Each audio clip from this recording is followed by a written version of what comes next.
ayibi 3 groupes électrogènes. Ayibi. Ozaïne etando eke. Oui. Ayibi nazo loba bien nazo peser ba monanga nyonso. Mokiliza kotala yo. Mokilizo tala na lingi mokile tala justice yoka. Ayibi 3 groupes électrogènes. Maître Moubiayi ayibi. Maître Moubiayi Oscar. Ayibi nonande saki ya ciment. Ayibi ba portail nyonso ya minene to salaki. Plus de 12 portails ya minene. Maître Moubiayi ayibi na batu na ye. Na ba PVC nyonso ezawana ayibi ango. Ake nango wapi? Akei nango akei koteka. Mususu oyo bakangi ya sima preve zake bakangi ango to memi ango tina yipe crime. Oyo ya nani general Kilimbalimba. Tozana ba PV. Muto oyo bakangaki ndeko na ye ya mobali na biloko wana. To kangi ye bakei ko kimisa ye kuna. Yango to boyi ko zwa ba PVC wana net preuve.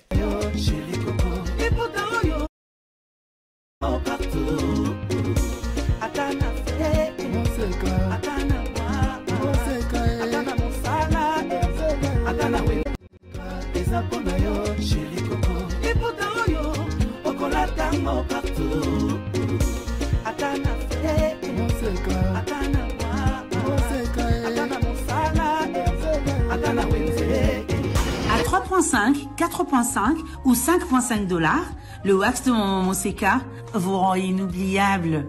Merci de nous contacter. Non à la balkanisation de la République démocratique du Congo, le Congo restera un et indivisible.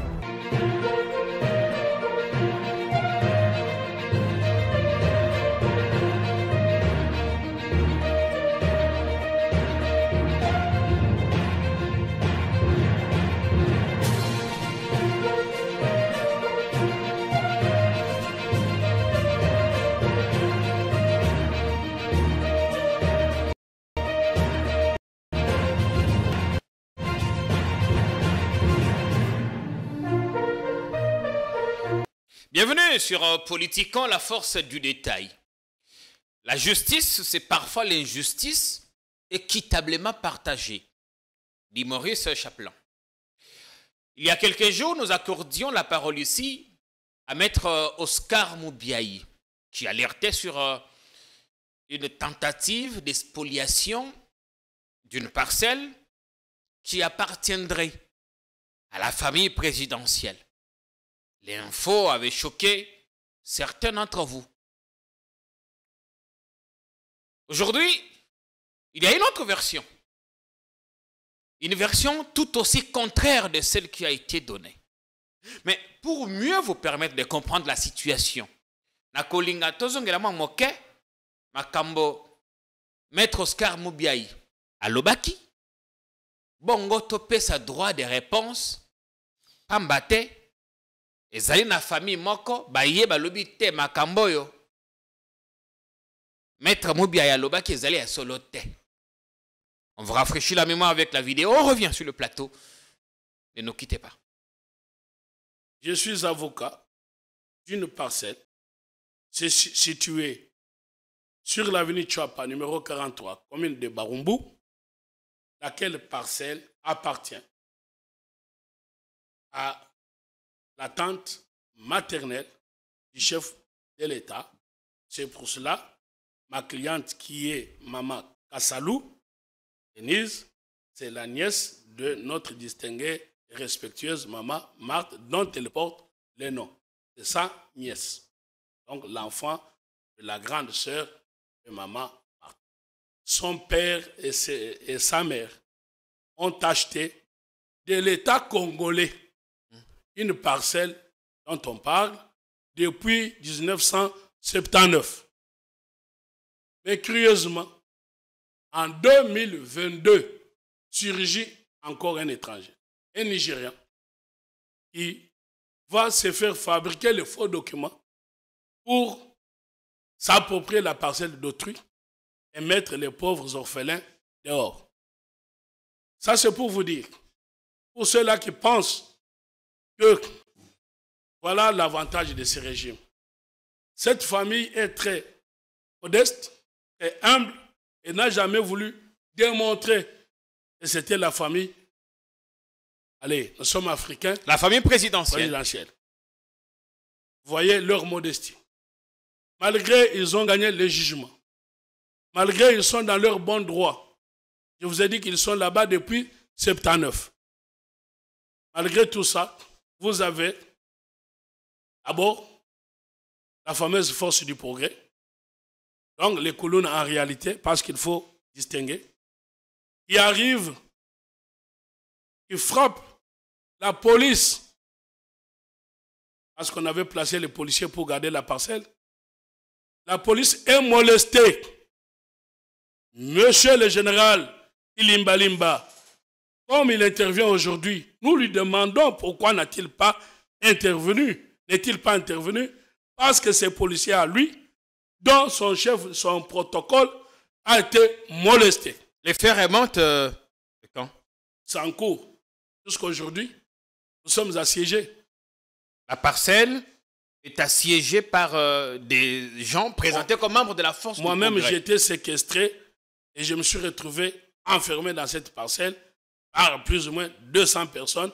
J'ai été exfiltré par la police. Vous, avocat de la famille présidentielle, enfin la famille Kassalou, c'est ça? Il ne faut pas qu'il n'y ait pas de mélange. Moi, je suis avocat de Madame Denise Kassalou, qui est la cousine en français, mais qui est la sœur ou la cousine, parce qu'elle est la fille de la tante maternelle. Assiégée par la force du progrès, près de 200 personnes qui gardent désormais cette parcelle. Les lieux. Ok. Alors, je précise qu'il faut distinguer, parce que moi, je considère ces gens-là, ce ne sont pas les forces du progrès. Parce que s'ils étaient réellement forces du progrès, on sait que tout le monde de l'UDPS, jeunesse, membres, cadres et consorts, ils ont pour autorité morale Maman Marthe. Nous nous sommes retrouvés, Maman Marthe nous a dit, avec sa fille et sa nièce, oui. Et les gens des forces du progrès sont mes enfants. Si c'est réellement la force du progrès, vous rentrez, vous m'appelez en vidéo, je leur parle, ils vont immédiatement quitter. Nous sommes allés sur la parcelle, ces gens-là ont refusé. Et curieusement, ils ont même hissé les drapeaux de l'UDPS sur le toit. Quelle est cette force du progrès qui n'obtempérerait pas à Maman Marthe? Qui construit là-bas? Les familles nigériennes, protégées par la force du progrès, parce que nous avons été réinstallés. Et par hasard, et délogés par... Et Dieu merci, nous avons été réinstallés. Toujours, c'est pour cela que nous saluons l'inspectorat général des services de justice, l'AG et Sabé, monsieur l'inspecteur général, parce que s'il n'y avait pas cet inspectorat général des services judiciaires, parce que vous savez qu'il y a des jugements qui condamnent des morts, il y a des jugements bidons. Et là, nous avons été réinstallés par la même décision de l'inspectorat général des services judiciaires. Mais on dit que la famille présidentielle contrôle l'appareil judiciaire. Aujourd'hui, elle est elle-même victime d'une justice malade. C'est pour vous dire, et nous apportons un témoignage clair ici, que l'état de droit est en marche parce que monsieur le président de la République, ni ses services, en tout cas, ne s'intéressent pas aux affaires judiciaires. Encore moins, il n'y a pas de trafic d'influence. Mais curieusement, ceux qui sont de la famille sont victimes parce qu'on a assisté dans la même parcelle. On a vu un monsieur, quand la police arrive, il se présente comme étant conseiller à la maison civile, comme conseiller du chef de l'État. Moi, j'ai dit non, monsieur, je connais au moins. J'ai appelé la maison civile en présence des policiers. Le monsieur a menti pour dire qu'il était de passage parce qu'on a dit qu'est-ce que vous êtes allé faire là? Il dit qu'il était de passage, il a vu la police. Et la police l'a arrêté. Ça, c'est ce monsieur-là. C'est scandaleux quand même. Hein? J'ai vu dans cette parcelle, quand je suis enlevé, j'ai été conduit à l'auditorat militaire. Derrière qui a donné l'ordre, un général. Je vais citer les noms parce que nous devons dénoncer les gens qui pourrissent la vie des autres. Vous vous imaginez quand vous êtes orphelin, vos parents vous ont laissé une parcelle. C'est le fruit de leur sueur, de tout leur travail. Mais vous allez voir les gens qui viennent au nom des généraux, ils vous ravissent en soutenant un étranger. Là, vous avez un certain général qui a l'auditorat militaire Mouaou, je le cite, un colonel qui s'appellerait Rajabou. Ce sont ceux-là qui ont demandé que je sois pris militairement et avocat de mon État, conduit à leur service. Tout ça. Vous avez été verbalisé. J'arrive pour être verbalisé. Ils ne m'ont jamais verbalisé. Ils m'ont dit c'est fini, maître. Vous pouvez repartir. Maître Oscar Mobiaï qui dénonçait. À l'objet, il le pango, il y a nièce, il y a maman Marthe. Assiégé par Bandeko Tobengi, Batomboki. Il y a force du progrès. Baké Koko Tanana, maman Marthe, à l'objet, ceux qui battent, bazali battent à force du progrès. Bopé, c'est un téléphone, Bakoyoka. Bayoka Kiste. Lelo na tongo toyambi maman Annie Kanyeba. Ça va aller, merci beaucoup. Toyambi maman Annie Kanyeba. Boye voilà mon nom n'est pas Nabiso, bienvenue chez nous. Merci beaucoup. Merci. On a libéré la voix parce que Sengeli ba imbo kabalanda yo. Merci beaucoup. Yo Zali gérante Yandeko Emmanuel Okuchu. Ndeko ya Nigeria o ya sombi le pango ya avenue Chouapa 43 oui. Na quartier Bichakuchaku na Barumbu. Olandi maître Oscar Mobiaï. Tango benga na téléphone oza na kanda pamba te oza ko supporter te makambo alobi. Na kolingana no o éclairer biso na sur relation oza nango yo moko na ndeko Kuchu. Ensuite, on explique que genèse à l'opango titre commis na niveau de force du progrès ba kende ko fanda ko na ba tia drapeau ya UDPS. Merci beaucoup vraiment c'est journaliste ndengo ndimi ko yamba on a droit à réponse. Ouais. Tolanda ki biso nyonso eza kutu biso tolandi te batu mususu balandi batindeli biso ba image alobite ekotika la boyete. Lopango wana eza ndenge nini? Ya liboso, M. Emmanuel Azana Mbokoyo, ça fait 20 ans passé.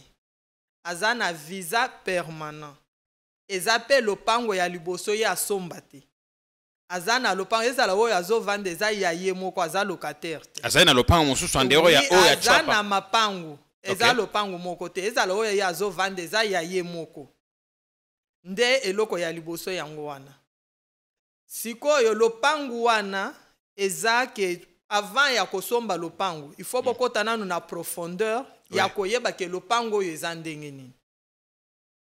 Era tokoti na profondeur lopango wana ezalaki ya malien, mais c'est suisse. Malien wana ndenge kaka lopango ezalaka malien wana azalaki maladi akepa na bango. Era kendaki matanga atiki camarade na ye na lopango wana. Camarade na ye wana nde bavandaki na mususu oyo bakomi koluka ba problème. Et puis monsieur nani lopango ya parce que bon nakokata yo te mais de temps en temps nako rebondir nako tuna mi tuna po bande ba comprendre bien. Maître Mubia ya lobi mapango wana ya ba o staff o ezali une partie ya Barumbu comme na Kinshasa moi moke côté mususu kuna l'état assez azwa yango na ta Mobutu nde ba komisa mapango ya l'état nde aye koteka donc bato wana baza kuna baza ko réclamer l'état moto atekela bango lopango wana na 1979 malobezongeli yo malobezongeli nga merci beaucoup monsieur le journaliste na 1979 wana oyo azoloba oyo ye azoloba wana na kosengo eloko moko ayela yo certificat d'enregistrement na basubasement nango lopango eza ya monsieur Sise depuis 1954. Lopango ya monsieur Sise era balingi basala manœuvre wana monsieur Sise aye apporter bango plainte. Era apporter bango plainte bakwei bazongiseli monsieur Sise lopango na ye. Bake na appel pe bakwei bazana jugement nyonso. Lopango eza ya yete monsieur Sise azana certificat ya 1954. Batikali na lopango na bango 6 ans après bakanye procès wana ya appel na 2016. Mais Emmanuel aye kosomba lopango wana na 2022. na 2022 wana sombi yango na n'importe et pas mutu te na n'importe qui te abengi mwana ya monsieur Sise oyo azalaki oyo badesigna ki na famille net liquidateur. Madame Fatoumata auti Mali visa na ye ya entrée na ya sortie ezali aye Maître Oscar alobi trace na ye kuna na DGM ezali te yango na yebisi yo kuna na DGM soki ezali te c'est que eza manœuvre ya Oscar na DGM eza sikoyo manœuvre ya Oscar na DGM. Comment ya kosala manœuvre na bato DGM ekoki kosala manœuvre nazo répondre ango bien ekoki kosala manœuvre ndenge nini mutu akoti caché ya sortie ya aweza ya DGM eza mutuna pe na tuna ki bato a DGM balobi ekoki kozala caché ya mayuya na lobi soki eza caché ya mayuya c'est que bino moko boza bato a mayuya yo kendaki pe na DGM ngana kendaki na DGM na kendaka na DGM babotolaki passeport ya monsieur Emmanuel bakangi ango. Oui, parce que Maître Oscar alobaki Emmanuel aza en fuite passeport na ye eza na DGM parce que ba comprendre que azali usurpateur azali imposteur pardon. OK. Mais yende aza en fuite monsieur Emmanuel batindelaki ye invitation en bonne et due forme na adresse na ye invitation et komaki na adresse ya monsieur Emmanuel akendaki ko répondre mais ye maître Oscar soi-disant maître po aza maître te soi-disant maître wana aza na adresse te tuna ye nano adresse na ya vanda keza nini place nyonso tosambi na ya pesi ba adresse différent adresse ya Kingabwa azalaka te adresse ya Boate eza ya yete adresse ya yipe na kuna ya Angaliem azate na minute bazoluka ya zana adresse oyo bakoko asignise ya ta eloko te azalaka ni bureau ya musala te tuna nanu maître Oscar alakisa yo ya lobi Emmanuel aza étranger bien sûr Emmanuel aza étranger a changé identité te a changé nationalité te mais ye pa alakiso passeport ya aza français ya aza congolais te Oscar aza congolais te ye azoloba ke état de droit oui biso nde tozo a produire état de droit tozo betela ngo maboko po état de droit ye Oscar Mubiayi wana soi-disant avocat alata lisusu toji te place nyonso akolata toji bakokanga ye pourquoi preuve que merci monsieur le journaliste bakokanga ye tala journal oyo nani affaire oyo uti koleka lobby ya mama Olive na ba force du progrès alata ki toji alobi ke aza avocat ya Kamula Inter mais ba juge ba bengana ki ye o aza recherche na liste ya awa koki ko travailler ta zana mukanda moko te ba pesa ye a dénoncer ki yango asala ki a dénoncer ki te mais bazoluka ye bazolukisa ye po bakanga ye azotele malisusu na banani wana mais lien ezani ni entre kolukisa ye la likambo lopango na bino na likambo lopango na biso po na nini asali nan ba violation domicile ebele asali ba violation ebele ayena colonel Frank asalaka na yipe crime era bayena ya yebisi colonel wana ke toke yi batu moko bazana lopangu nanga obenga na bango ngai na chaba soda era baye colonel wana akutinga na ba manson totuni colonel wana ye na document nini awa ya kokota na lopangu na biso colonel wana alobita alobi aza lopangu na ye na lobi aza moyibi ya akimi atiki colonel wana akimi atiki colonel wana colonel a se retrouvé yemoko devant na ba manson tozo sala musala wana eloko wana yaki na colonel ezanini avant wana yaki nanu asala ki bongo ngana zalaki te Emmanuel pe azalaki te azalaki na Chine ngai pe na zalaki te ye aye bongo abengani ba manson ayibi 3 groupes électrogènes ayibi ozaina tando yeke oui. Ayibi nazoloba bien nazopeze ba monanga nyonso mokiliza kotala yo mokilizo tala na lingi mokili tala justice eyoka ayibi 3 groupes électrogènes maître Mubiayi Oscar ayibi nonande saki ya ciment ayibi ba portail nyonso ya minene tosuto salaki plus de 12 portail ya minene maître Mubiayi ayibi na batu na ye na ba PVC nyonso ezawana ayibi yango akenango wapi akeyi nango akeyi koteka mususu oyo bakangi ya sima preuve zake bakangi yango tomemi yango tina yipe crime oyo ya nani général Kilimbalimba toza na ba PV muto oyo bakangaki ndeko na ye ya mobali na biloko wana tokangi ye bakei kokimisa ye kuna yango toboyi kozwa ba PVC wana net preuve place nyonso tozo samba preuve aneke touti kosamba pe tofundaki ye na tribunal toza na jugement mais ya lobi bino bokosi na lopango ya bato bozali na ba généraux baza ko soutenir bino banani botie ba force du progrès kuna. Monsieur journaliste na sepeli na mutuna no makasi ye mutu aliboso aye na ye eza colonel Frank nazo tanga bakombo po na kwasime nyonso ezala devant l'état ezala devant nini biso toke kofunda colonel wana na auditorat militaire ya Gombe. Colonel akei ko s'excuser kuna alobi ye Oscar akosaki ye keza lopangu na ye mais era komi na terrain akuti makambu mususu eza lopangu na ye te asengi pardon ndeto saisir auditorat toyebisi auditorat bapesi biso 5 numéro ya téléphone balobi soki ameki koya lisusu na basoda bobenga esali ewumeli te aye lisusu na 2 policiers tout le monde dehors akutaki pe kakanga ponga misali ezalaki nanu makasi tolingaki tosilisa na se wana batu bakota na yebisi ye papa oyo moyibi na yo ekosila mukolo nini ozo yoka te ya koyao tout le monde dehors ok nazui téléphone na kei mupanzi na bengi auditorat balobi babouge te to entouré bango tolobi yo awa oyaka ndenge nini auditorat sikoyo babengi nanu secours na auditorat ya Ndolo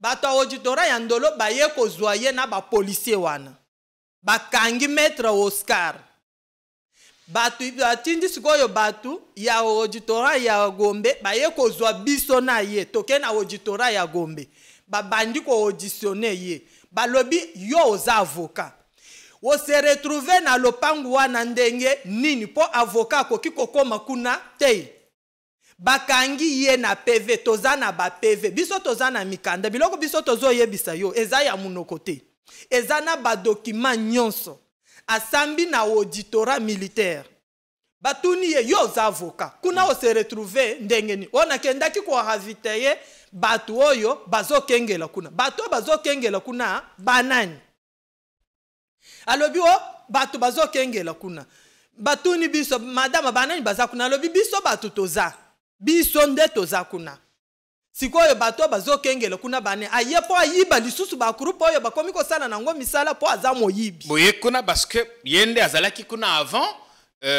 bomemi bakuluna baséquestrer ye bakangeli kuna papa yo lobi bobengaki auditorat mais alobi bokangelaki yende bokangeli boye na 200 kuluna à peu près. Ok, merci beaucoup. Auditorat baza ba autorité minene. Hein? Bakoki ko kangela mutu te poto sambaki. Soki eloko eza na PV. Yangwa era lungwaki na auditorat kendaki ko funda biso na tribunal. Na tribunal ba condamné ye, ba akite biso. Balobi oza na raison te o se retrouvaki na lopango bato. Pe nani era nani auditorat mutu akangaki yo. Akangaki yo ya liboso osambi. Osambi olobi te ke bakangaki yo yo muto kendaki kuna. Siko na tribunal toko ya kondima oyo version oyo ya après ndenge nini. Ba afunda ki biso tozana acquittement ya tribunal. Acquittement ya tribunal. O tribunal alobi ke toza pour rien. Yende azana faute. Tozana ngo.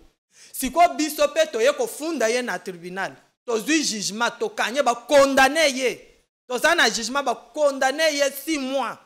Na amanda ya dommage intérêt ya likolo moyibi oye ayibi biloko ozomona tribunal wana ye tomoni na image na ye alobi ke biso tozo corrompre oko corrompre oke ko corrompre auditorat o corrompre parquet o corrompre la police o corrompre tribunal o corrompre chose grave vendredi afunda ki biso na conseil d'état pour la 4e fois na bato conseil d'état bakamwe era tolobi ke oyo eza 4e fois bokomi si conseil d'état j'ai d'enfant ou bien eloko nini juge wana kamwe atuni avocat wana oyo 4e fois afundi bino kuna pour la 4e fois na likamo toujours likamo lopango na likambo kaka ya lopangu mais azana subasma te basenga ki yeke yela biso subasma yo zotelema na likambu nini alobi ke azotelema na mukanda ya IJ oyo bino bo anilaki alobi te biso to anile mukanda ya IJ akoko kotisa mutu na lopangu te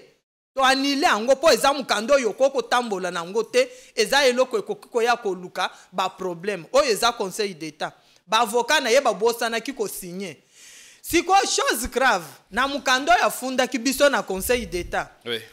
ya tribunal achaki ke Kasaluana Denise wana azafi ya conseil d'état ache héritière tozana ba nani nyonso sikoyo ye Kasaluana amona nakate batuna kiye est-ce que avocat akomaka na lopangu ya client na ye ou bien avocat sukelaka na justice yo zana droit ya kokoma kunate mutuna wana batuna kiye na auditorat mutuna wana batuna kiye pe na tribunal yo kokoma kuna ndenge nini azanga ki maloba tozana PV biso tozoloba eloko te netu tozoloba ndenge ya azawana zana document ata moko te azana identité te azana adresse fixe te ndenga azawana azana adresse fixe te azana adresse bokoko monela yete ndenga azawana bimaka netu sanza alimwe likambo eza ke bino bokei boza kotante kospolier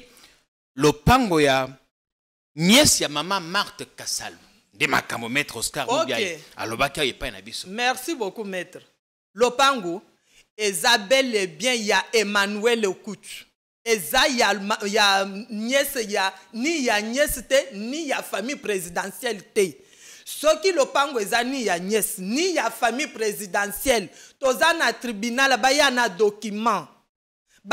document mutu pe akoya na document eza Oscar te moto aza kuna na makambo héritière bien la fille balobi Denise Kasalu azali na kombo le même nom que Denise maman. Wana aza fantôme Denise Wana aza fantôme azalaka te atikala koya na justice te biso totikala komona Denise te totikala komona mutu te mais atindaka avocat na ye avocat nini avocat nini maître Mubiaye Oscar maître Mubiaye aza avocat te bon ngai te atindi sikoyo ba avocat mususu a changer ba avocat oyo tozalaki na bango na conseil d'état oyo tozalaki na bango vendredi batie mukanda basigné te ezali makambo lopango ya venu chapa 43 eza kaka na makambo ya lopango chaku abahumbu oui alobi bino botie force du progrès kuna baza kotosa ta mama Marthe te abengi bango baboyi koyamba telefone baboyi kotempere. Ok na lobby oza journaliste journaliste ayoka kalito imoko te yango toyoki yo pe oui boyokinga siko na kolinga bokita wana na kolinga bokita wana tokoyebisa po tokoyebisa kaka sécurité na biso ezo sécuriser wana ke soki bato baye wana baza ba journaliste bokita wana chose grave lobby ya lobby lelo nazawe eza mardi mais lobby ya lundi akei na journaliste ya RTGA na chopa 41 alobi na mama oyo aza na chopa 41 ke journaliste wana kombo na ye Alexis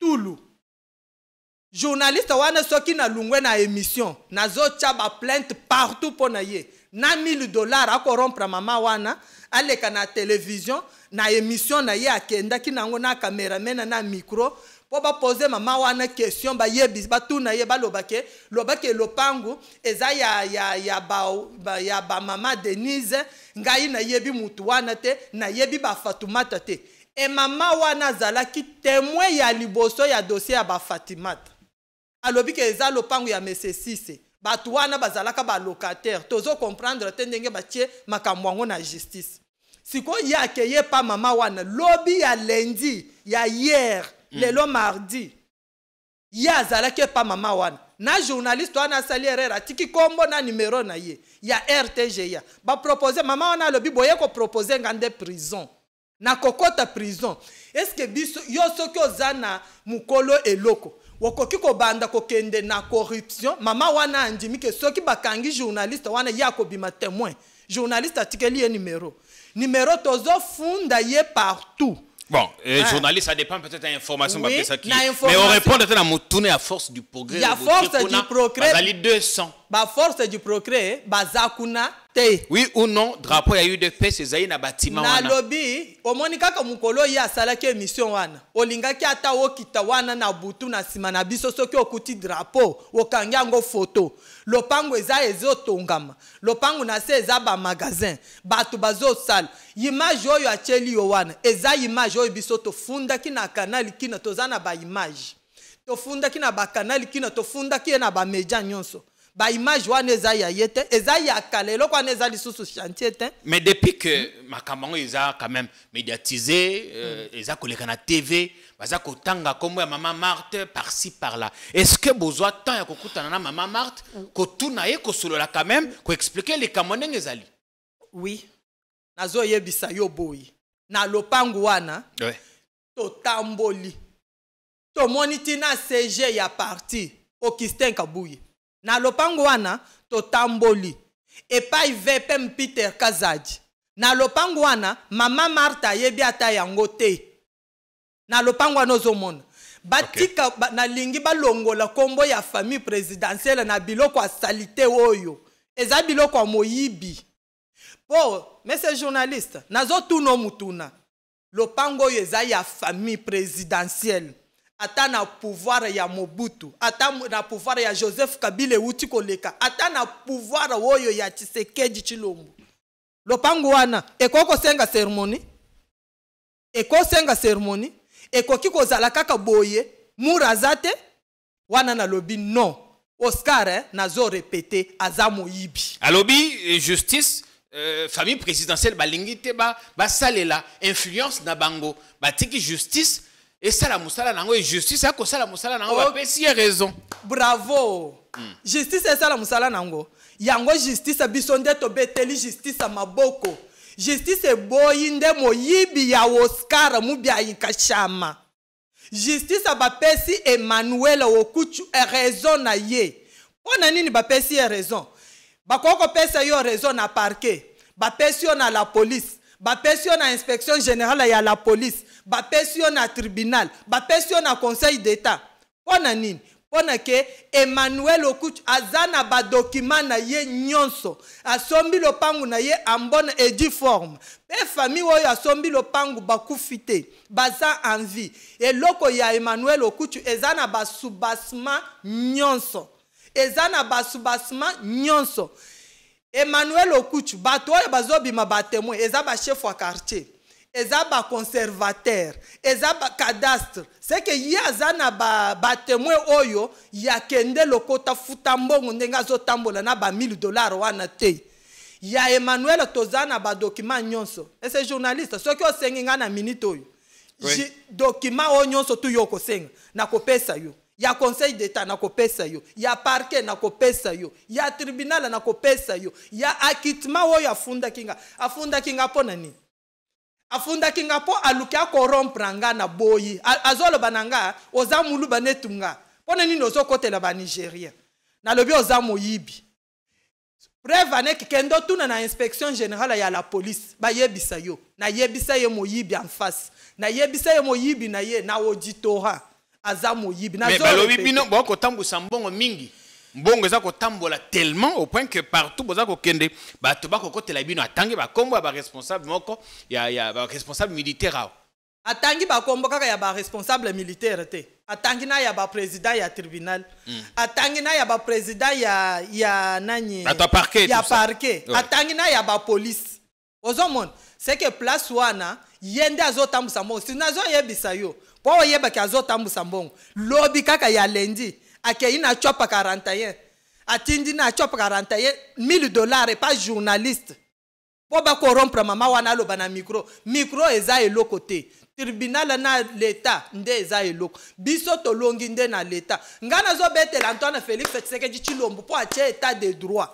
Po soki to zalaki na état de droit te na moyibi oyo mbele biso nde to zali banda. Biso tozana ba soubassement, mais c'est journaliste na zolo bake biso tozana ba soubassement na biso na document na biso. mukando azoyebisa yo certificat oyo azoyebisa yo wana ya 1979 wana ayela yo ango original tondima ye. Mais bino ye azana certificat en 1979 ya bino ezali kaka ya 2022 ya biso eza ya 2022 po tosombi lopangu na 2022 na bato bazalaki na lopangu na depuis 1954. alobi te mapango yango l'état asi azwaki l'état moto aye kotekela bato. Comment voulez-vous moto asi akenda epai na bango tout ça azonga a récupérer un bien oyo l'état asi azwaki atekeli pe bato mosusu. Merci beaucoup monsieur le journaliste. Na yebi mapangu mingi l'état atekela bato. L'état sala ba document. Na yebi ngana koko yelo ma document oyo l'état atekela bato mapangu apesa ba document. Ye aya kaka na document wana. Oyo l'état apesa ki bango. Ndeko kase makambo. Na tribunal basengi yake na ngote. Na ba parquet yake na ngote. Na la police afundi biso na combien de tribunal. Na asos tokanye ye. Na Gombe tokanye ye. Na tribunal de paix tokanye ye. Na parquet ya Gombe tokanye ye. Awa tikali akende kofunda biso na régie des eaux.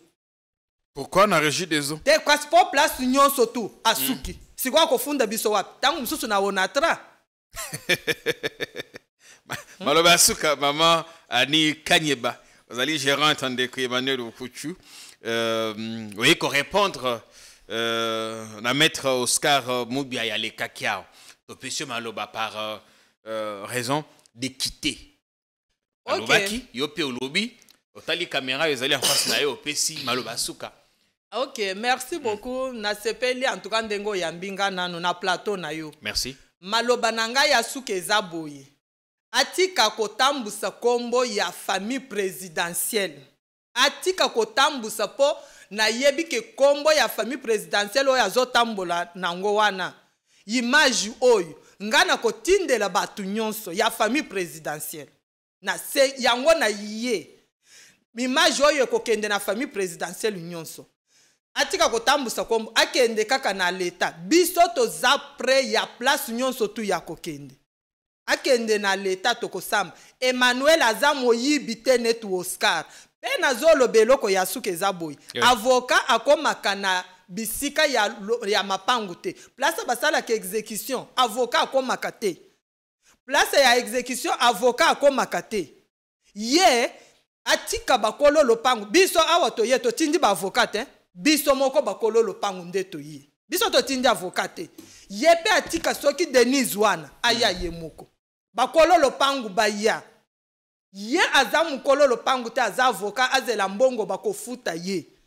Biso tozana ba avocat amona kandenge to samba tozana na ba avocat ebele.